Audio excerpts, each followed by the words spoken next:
C'était la première fois que je réalisais dans ma vie que mon père pouvait mourir. Parce qu'en grandissant, on ne pense jamais que son... Même si tu vas à l'enterrement du papa de ton ami, c'est le papa de ton ami, c'est pas ton papa. Alors tu vas à l'enterrement, tu rentres, il n'y a pas de problème. Parce que ton papa, tu vois, il est correct. Mais quand tu vois les choses se chauffer comme ça, tu réalises, oh, finalement, il pouvait mourir. Alors, ça m'a tellement fait mal. J'ai attendu que mes soeurs, mon frère aille se coucher, puis je me suis agenouillée. Je n'oublierai jamais la couleur du sofa qu'on avait. C'était un sofa bleu. C'était un grand sofa, c'est les sofas qui font le contour. Je me suis agenouillée quelque part devant ce sofa et j'ai prié. J'ai pleuré toutes les larmes de mon corps. J'ai dit non, non, non, non, non, non, Seigneur, ça ne peut pas se produire, ça ne peut pas arriver.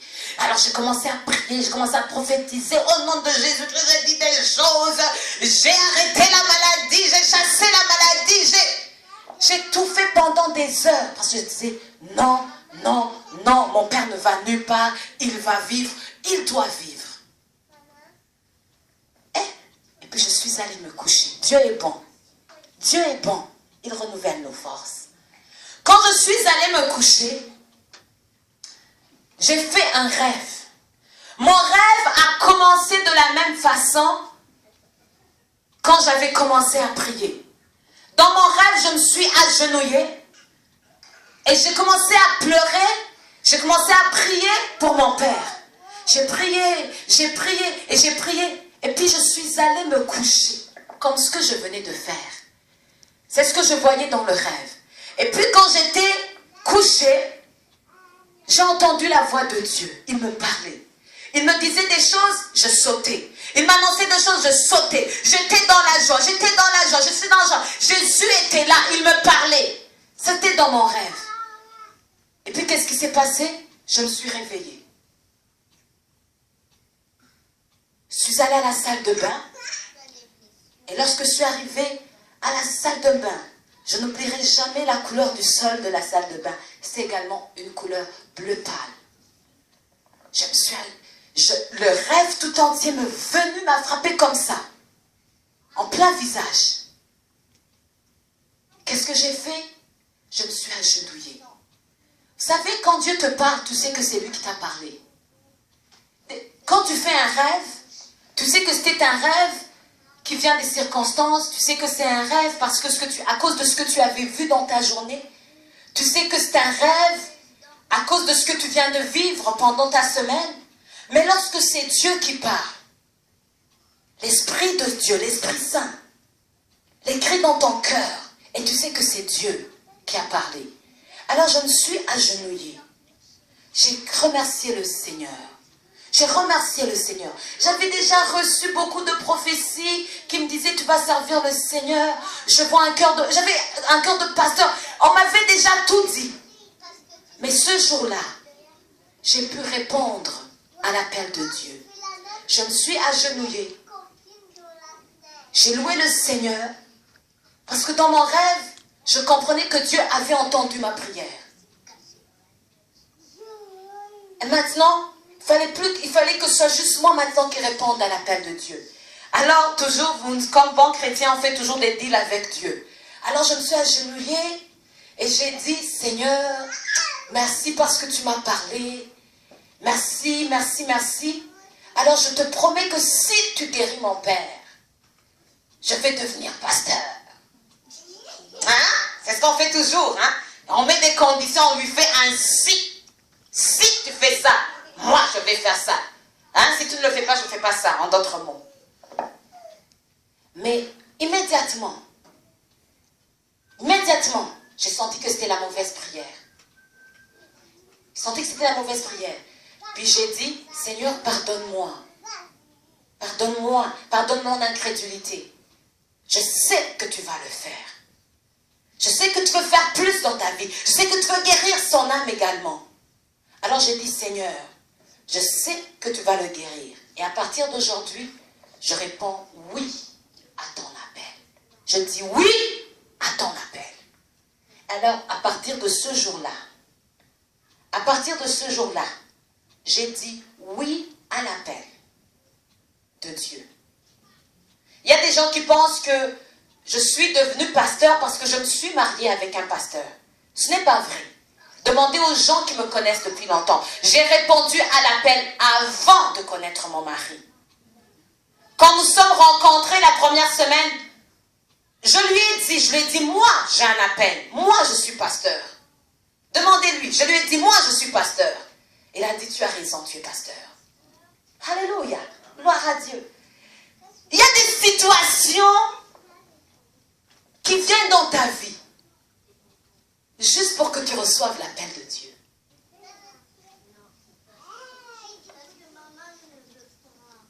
Il y a des situations qui viennent juste pour que tu apprennes à prier. Il y en a qui aujourd'hui ne seraient pas dans l'église si vous n'aviez pas rencontré des situations catastrophiques dans vos vies. Si vous n'étiez pas arrivé à un moment, vous avez commencé à vous poser des questions sur tout. Et puis, la grâce de Dieu vous a visité. Amen. Laisse-moi te dire une chose. Pénina est celle qui va te pousser à aller renouveler tes forces dans le Seigneur. La Bible dit que quand Anne et son mari, Pénina, allaient au temple, à cause des mortifications que Pénina donnait à Anne, Anne avait tellement mal qu'elle allait devant le Seigneur et prier.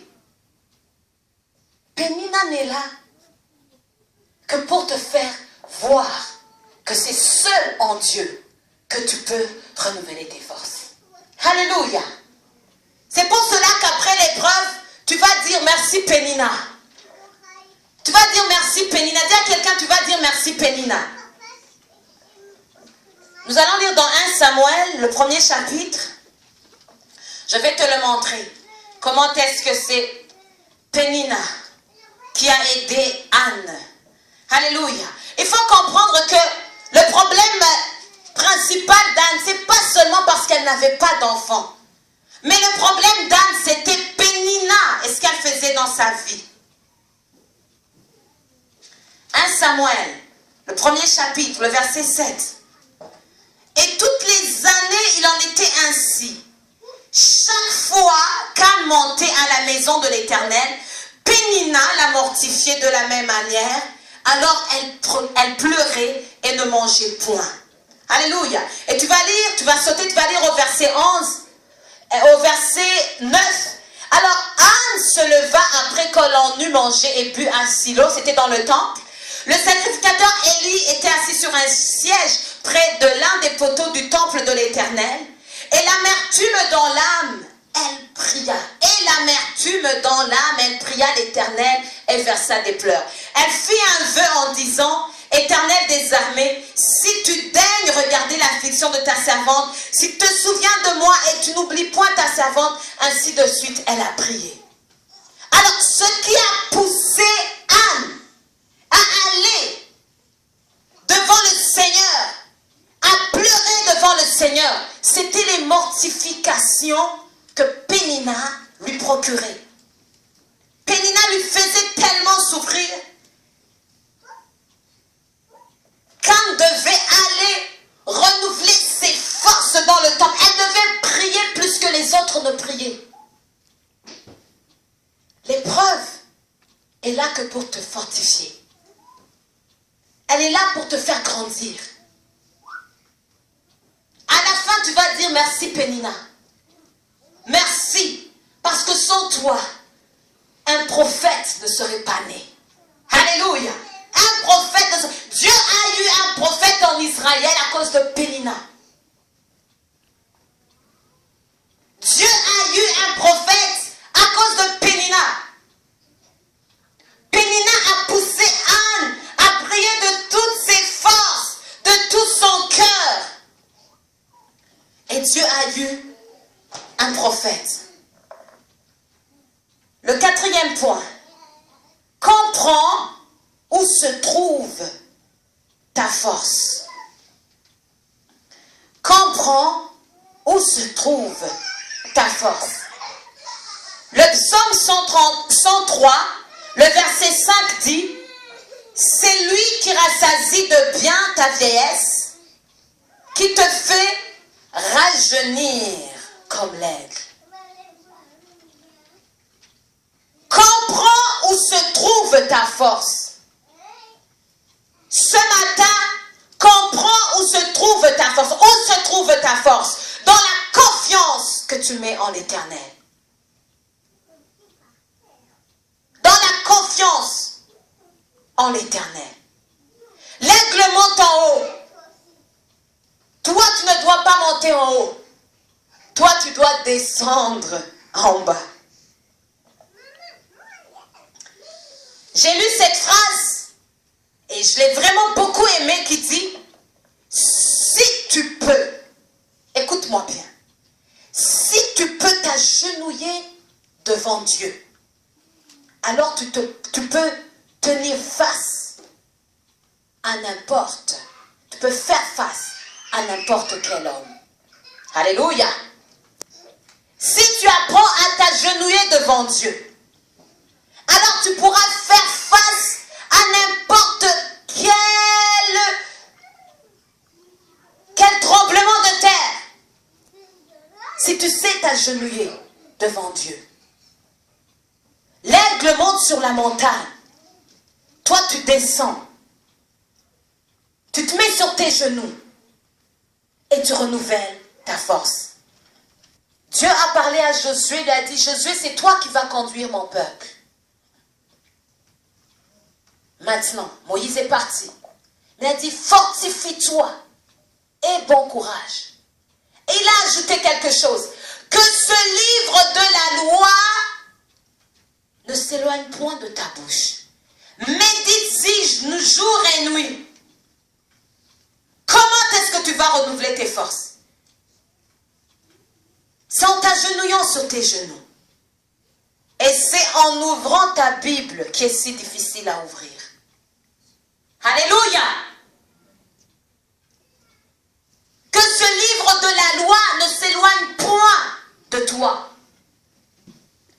Il y a des gens qui pensent que vous pouvez vous en sortir sans lire la Bible, sans lire la parole de Dieu. Tu ne peux pas, tu ne peux pas, tu ne peux pas grandir. Tu perds ton temps seulement. Tu ne peux pas t'en sortir sans la Bible. Moi, je ne comprends pas. Je n'ai jamais compris ça.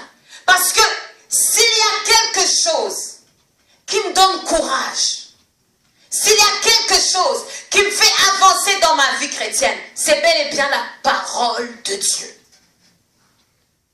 Des fois, tu vas sentir qu'il y a une certaine lourdeur quand tu vas commencer à prier. Tu commences à prier, mais tu es là, il y a les pensées qui te prennent de part et autre. Arrête-toi. Ouvre ta Bible. Lis la parole de Dieu. Et tu vas comprendre à quel point il est digne d'être loué et d'être adoré. Tu vas lire la puissance qui est dans le Seigneur. Et puis là, tu vas comprendre que s'agenouiller devant lui, alléluia, est puissant et efficace. Tu ne peux pas t'en sortir sans lire la Bible. Laissez-moi vous dire la vérité. Laisse-moi t'encourager. Lis ta Bible. Lis ta Bible. C'est comme ça que tu vas renouveler tes forces. À chaque fois tu parles avec une personne qui est tellement découragée, et puis tu lui dis, tu lui parles, tu racontes une histoire biblique, tu l'encourages.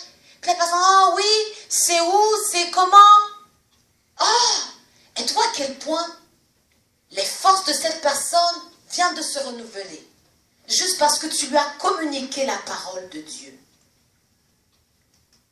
Pourquoi? Parce que cette personne n'arrive pas à le faire elle-même. La parole. Dis à quelqu'un la parole. La parole. Dis à ton voisin la parole. Je suis sérieux, la parole. La parole de Dieu, c'est sérieux, la parole. La parole de Dieu, c'est sérieux, Église, la parole. C'est la Église. C'est la parole qui peut renouveler nos forces comme enfants de Dieu. Chaque moment que tu rates sans lire la parole, tu as perdu ton temps. La parole, la parole, la parole. Renouveler ses forces, pas seulement dans la prière. Il y a des gens qui sont spécialistes à allonger des prières parce qu'ils sont en train de vivre des situations difficiles. Mais laisse-moi te dire une chose, la prière sans la parole, zéro. La Bible dit comme la pluie et la neige tombent et ne retournent point au ciel sans avoir arrosé les plantes, sans avoir donné du pain à celui qui mange. Ainsi est ma parole, elle ne peut pas retourner à moi sans faire de l'effet dans ta vie. Prie la parole de Dieu. Plusieurs fois tu entends, oh moi je prie 2 minutes et puis c'est fini. Ben oui, parce que c'est seulement toi qui parles. Tu ne sais pas utiliser la parole de Dieu. Tu ne sais pas utiliser la parole de Dieu. C'est elle qui est efficace. C'est elle qui est efficace. C'est elle qui est efficace. Prie la parole de Dieu. Prie la parole de Dieu. L'aigle va briser son bec, va renouveler ses griffes, va renouveler son plumage. C'est comme ça que toi aussi, comme chrétien, en lisant ta parole, en lisant la parole de Dieu, en transformant ton intelligence, c'est comme ça que tu renouvelles tes forces. Soyez transformés par le renouvellement de votre intelligence. La prière sans la parole, zéro. Prie la parole de Dieu. Prie la parole de Dieu. Amen. Dis à quelqu'un, prie la parole de Dieu. Si Dieu a parlé à un vaillant homme comme Josué, elle lui a dit, Josué, sois fort, fortifie-toi, mais que ce livre de la loi ne s'éloigne point de ta bouche. C'est parce que Dieu savait à quel point il était important que Josué garde ses paroles dans son cœur. Tu ne peux pas réussir. Tu ne peux pas devenir grand sans la parole de Dieu. Sans la parole de Dieu. Sans la parole de Dieu.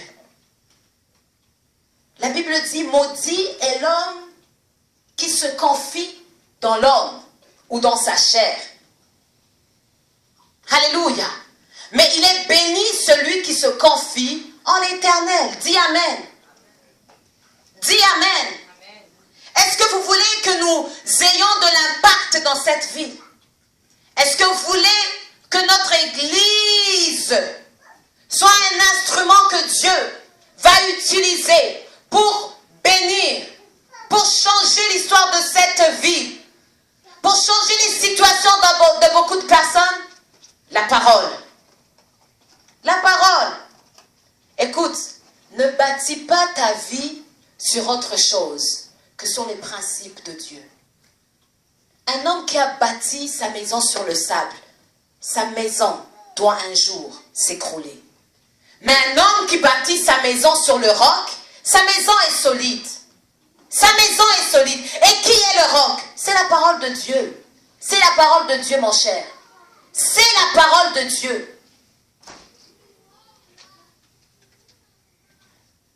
Beaucoup de gens aiment venir à l'église quand on leur parle, oh, des bénédictions, des choses que Dieu peut faire. Et alléluia, amen, on crie, on danse, on chante.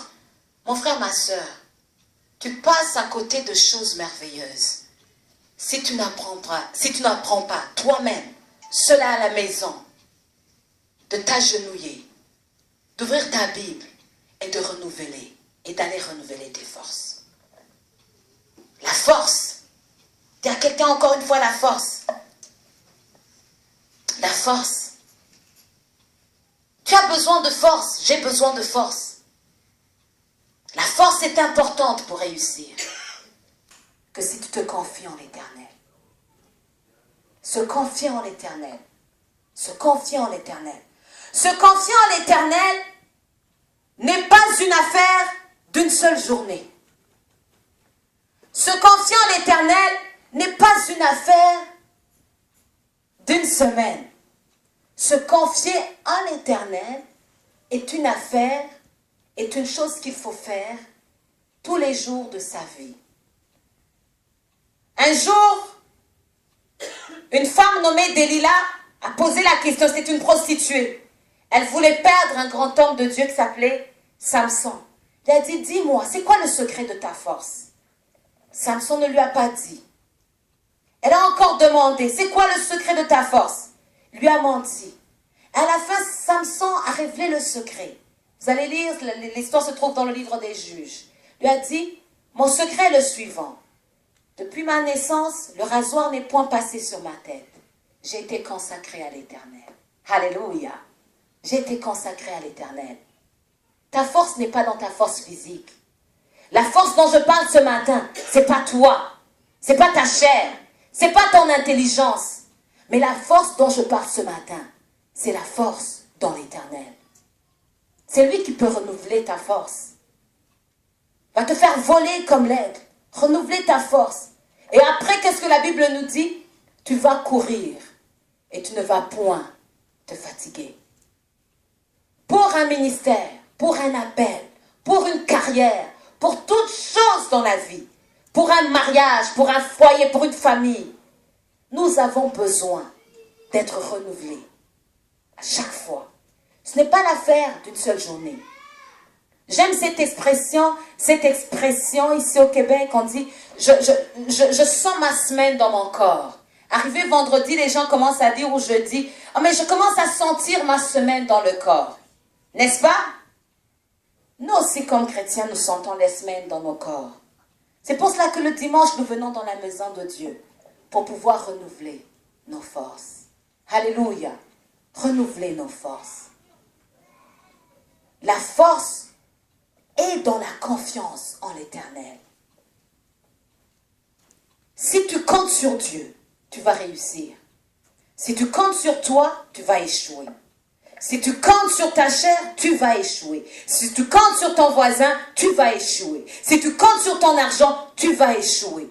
Si tu comptes sur tes enfants, tu vas échouer. Mais si tu comptes sur Dieu, tu vas réussir. Alléluia, tu vas réussir. Ne prends jamais la chair comme appui. Ne prends jamais la chair comme appui. Mais appuie-toi sur l'Éternel. Nous allons nous lever. Je vais continuer sur ce sujet. La semaine prochaine, nous allons beaucoup parler de la force de l'Éternel. Levons-nous.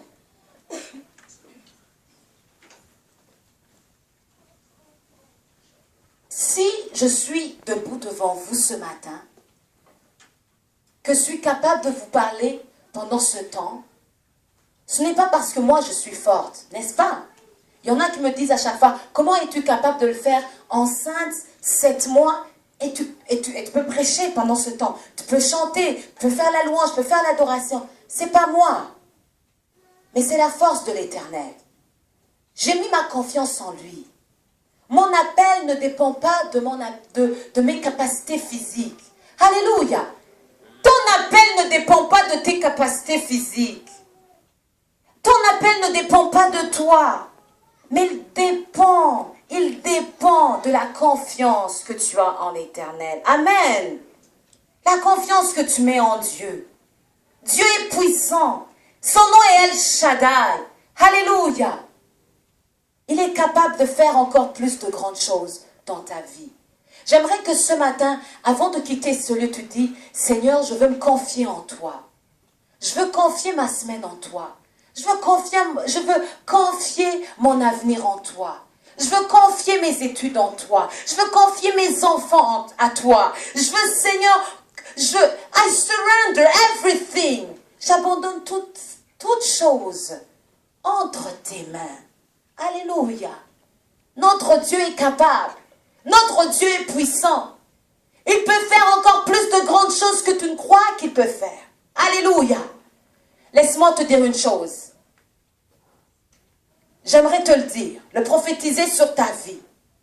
Tu verras de grandes choses si tu mets ta confiance en l'Éternel. Si tu ne mets pas ta confiance en ton mari, en ta femme, en tes enfants. Vous savez, comme pasteur, si tu mets ta confiance dans les gens, tu n'y arriverais pas. Tu abandonnerais la première semaine. Parce que des fois, tu comptes sur des gens et les gens ne font pas ce qu'ils ont promis de faire.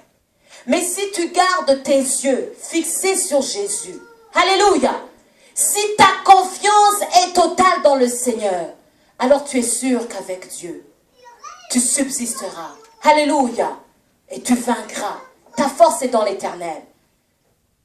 Ton business va réussir que si tu mets ta force dans l'Éternel. C'est lui qui va te donner l'intelligence pour le faire. Et pour arriver à faire de grandes choses. La Bible dit que les méchants, même s'ils prospèrent, ils prospèrent juste pour que